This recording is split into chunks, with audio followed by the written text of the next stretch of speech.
Spoiler warning, the following is an in-depth analysis. If you haven't seen this film, you might want to before watching this review. There are a lot of comic book movies that the world could have done without. Okay, that's an understatement. Let me start over.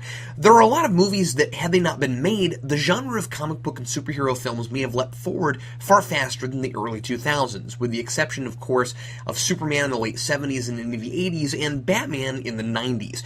The abysmal financial and critical blunder that was Howard the Duck, with the financial backing of none other than George Lucas, couldn't have helped the possibility of a bright future for movies based on comics. Thank God for Marvel, bringing us movies like Blade and X-Men, or the notorious Batman and Robin might have seriously stagnated the subgenre for another decade or more. When movies of a certain kind don't perform, studios won't take chances on them. We live in an age now where superheroes and comics are in. Multiple studios rely heavily on them for huge returns, and major actors' careers are furthered or even set in motion by these sorts of films. No longer do actors stand on a set wearing masks or capes or heavy makeup and burst into uncontrollable laughter because they feel ridiculous, as Michael Keaton purported would sometimes happen on the set of Tim Burton's Batman. No one can know how history may have unfolded differently if Roger Corman's Fantastic Four film had actually been released, especially if it had somehow achieved a wide release, but my reaction when I finally sat down and subjected myself to this was the same as I've heard across the board from others who have had the unpleasant experience of sitting through it. Thank God this film was never released. I would probably be exaggerating if I were to assume that had this movie found its way into movie theaters and people actually left their homes, got into their cars, drove there, and paid to see it, it would have damaged comic book movies to the point where only Batman was safe and Marvel would have to wait even longer than it did to finally get its first glorious moment in the sun with X-Men. It probably would have just faded into obscurity and gone largely unnoticed, much like the small and also poorly realized and executed Captain America film from 1990, which was released 2 years after it was intended to and then only on video, and had really no impact on the industry at all. Of course, I'm speculating about a completely impossible outcome because, unbeknownst to the director, cast, and crew, the film was never intended to be released in theaters. But as completely hokey as the entire production was, they were all duped into believing people were really gonna see this thing. The cast all worked for small salaries and were told that if the film wasn't released in theaters, it would be used as a pilot for a television series. The studio, Constantin Film, had the rights to produce a film version of Fantastic Four, but were about to lose that, and to keep their option, they were contractually obligated to make a movie, but not necessarily to release one. Their ruse paid off because they still had the rights in 2005 when the big-budget Fantastic Four was finally released, and though it and its sequel aren't held in the highest regard by most Marvel fans, they were pretty successful at the box office. So because now only bootleg copies exist, there is no high-quality version of this movie. What I'm using for this review is about as good as it's ever looked, and since the original prints were recently destroyed, there's no chance of ever seeing it in a pristine format. But that's okay. Something that just doesn't work isn't magically better because it's in high definition. And somehow I think if this had finally been released and the box said remastered or restored or in pristine format, it would have just made the whole thing worse. The most important thing to keep in mind while watching this movie is that it isn't supposed to exist. That no one was meant to see it, that it's intentionally cheap and badly thrown together to make some studio executives a bunch of money later when they can afford to make the film they really want to make. Reviewing the Roger Corman Fantastic Four movie is a little like reaching into the trash right after someone has written a paper, crumpled it up, and thrown it away. It'd be pretty pointless and a total jerk thing to do to read it and criticize. You know, you don't have a very clear thesis statement. You're using too much cliched language in your introduction. You're straying way off topic by the third paragraph. Yeah, no kidding there, Richard Roper. Maybe the reason I never plan on showing it to anyone is because it's freaking horrible. So I'm going to do just that, critically analyze something that was made as a placeholder for a better movie. Is that a little unfair? Absolutely, especially to the people who made it and had no clue what was really going on. But I said I would review every American and English language superhero film ever made, and this qualifies, though now that I've seen it, I sort of wish I had worded the original mission every superhero movie ever released. I'll get the obvious comparison out of the way first. Is it worse than the 2005 Fantastic Four movie, despite my many complaints about that film? Yes. Does this movie do anything better than that film? Actually, yes, on a conceptual level. I like that Doctor Doom isn't just a corporate tycoon and actually starts out as the king of his own country, though his villain motivation of vengeance against Reed Richards actually makes less sense than Doom's in the 2005 version. I like that Sue isn't a brainless bimbo the movie tries to pass off as a scientist. I like that the movie at least attempts to be a real story beyond the team getting powers, playing with their powers the whole movie, and then stopping the bad guy in the last 15 minutes, even though the story is almost incomprehensible in places, completely convoluted and contrived, and downright unintentionally hilarious when it tries to explain the Fantastic Four's powers. So Reed, Sue, Johnny, and Ben go up into space and are affected by unusual radiation, just like in the comics. But it was decided for whatever reason that just calling them cosmic rays wasn't good enough, so this great power in space is renamed Colossus. And no, it can't form a metallic shield around itself, and it doesn't have a Russian accent. Conveniently, Colossus comes close to the Earth every 10 years. The stakes probably would have felt a lot higher as Reed and Victor were trying to harness the power the first time around if they couldn't just try it again in a decade, and it probably would have been a lot more believable that Victor is so carelessly obsessed with making the experiment work right now, even though Reed is worried they aren't ready, that he throws all caution to the wind and stands at his console ready to get fried while bright blue animated lightning is clearly all over the place. But like the big budget film, ironically a decade later, this one also wants to be clever by having Doctor Doom's origin directly relate to the origin of the Fantastic Four's powers. This movie does follow the source material a little more closely in that Doom's face does actually get scarred rather than his just developing superpowers and essentially becoming the fifth but evil member of the group. It is his own experiment that scars him, though in the comics he tries to communicate with the dead rather than help Reed with a science experiment.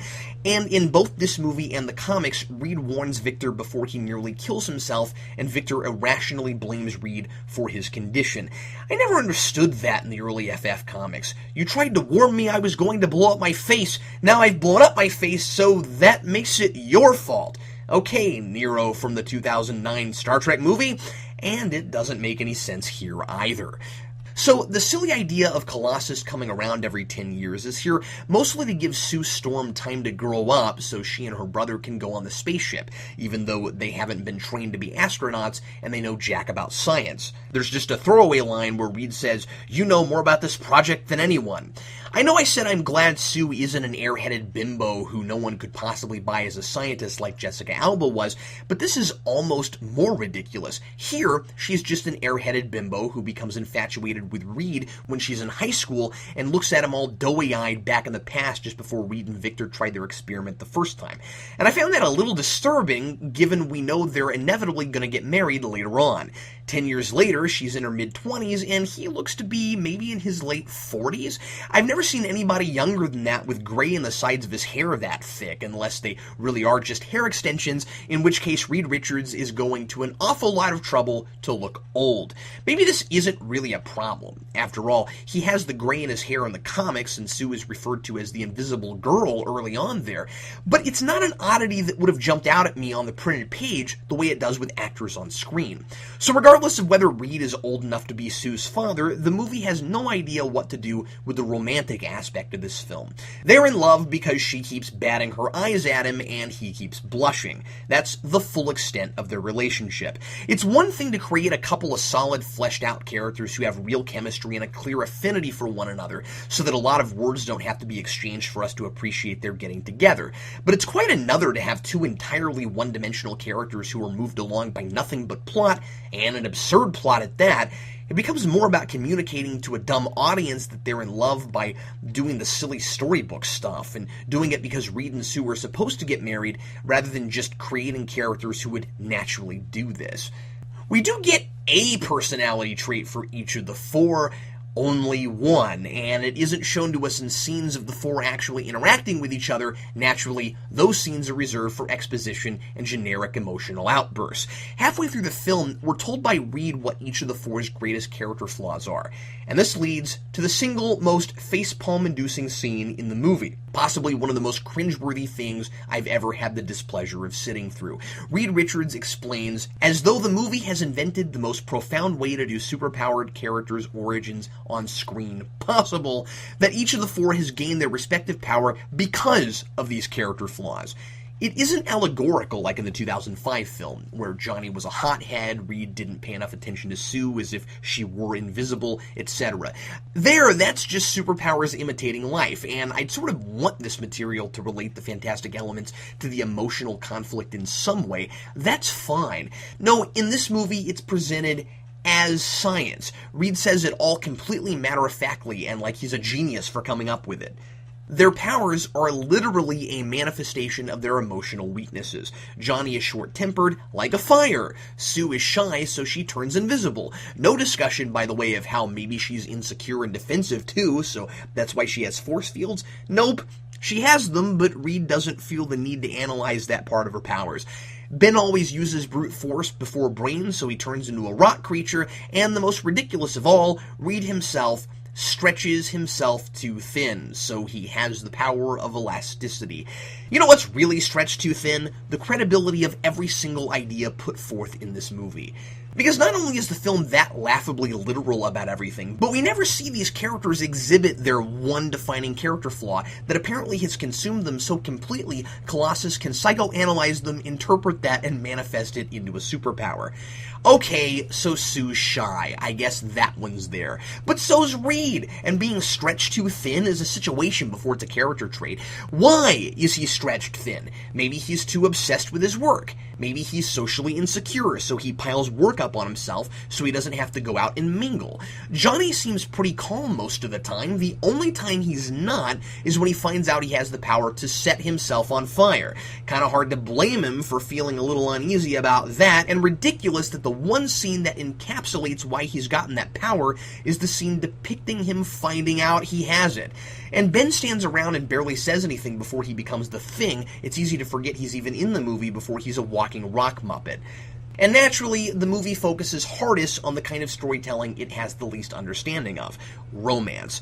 Reed and Sue's isn't the only one, unfortunately. I was surprised to see Alicia Masters used in this movie, the Thing's blind love interest who helps him learn how to find a place in the world despite his new grotesque appearance, just as she's used both in the comics and in the big budget films.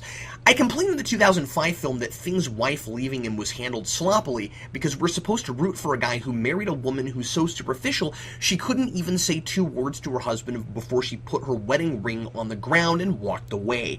The way Ben and Alicia fall in love here is about 5 times more outrageous. She's a sculptor, and when they meet, Ben accidentally bumps into her and knocks a piece she's been working on for a long time out of her arms, and it shatters. He clumsily apologizes, they stand around awkwardly for a moment, and then the scene focuses in on the movie's secondary villain, a guy named the Jeweler, who's infatuated with Alicia and decides to make him his mole queen. By the way, why this guy isn't just the freaking mole man, I have no idea. It took me a quarter of the movie to realize that's not who he was supposed to be before I stopped calling him that in my notes. It's the early 90s. You've got a pantheon of popular villains from the comics at your disposal, and you make up a knockoff of a guy I'm confident you had the rights to. Okay, maybe it was a weird legal thing, I don't know, I couldn't find anything on it. But how sad is it if Marvel could sell them an option that comes with Doctor Doom, but they wouldn't give the Mole Man?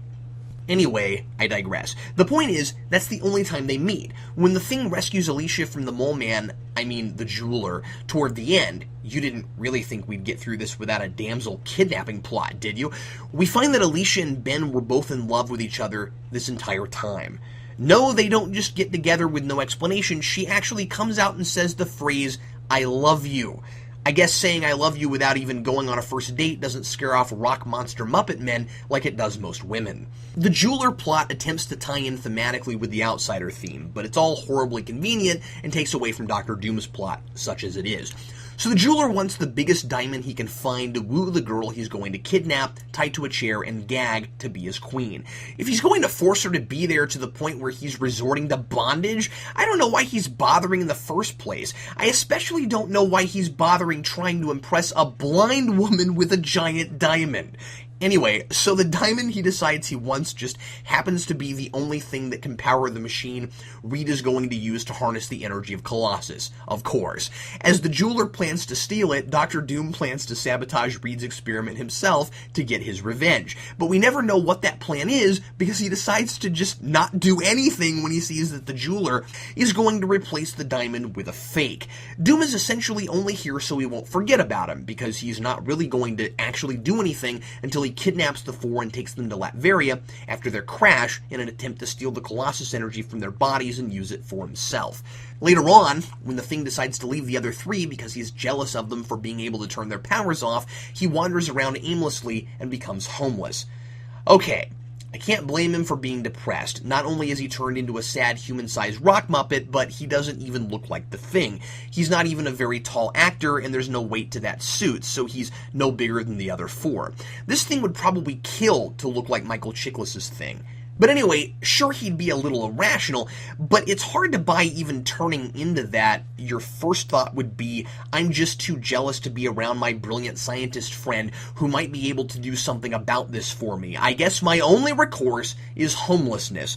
And guess where he ends up? He goes to live with the jeweler and all his unfortunate underlings who were cast aside by the civilized world because they don't look normal. And then, just after that happens, Dr. Doom shows up to steal the diamond back from the jeweler so we can have a final showdown between Doom and the Fantastic Four.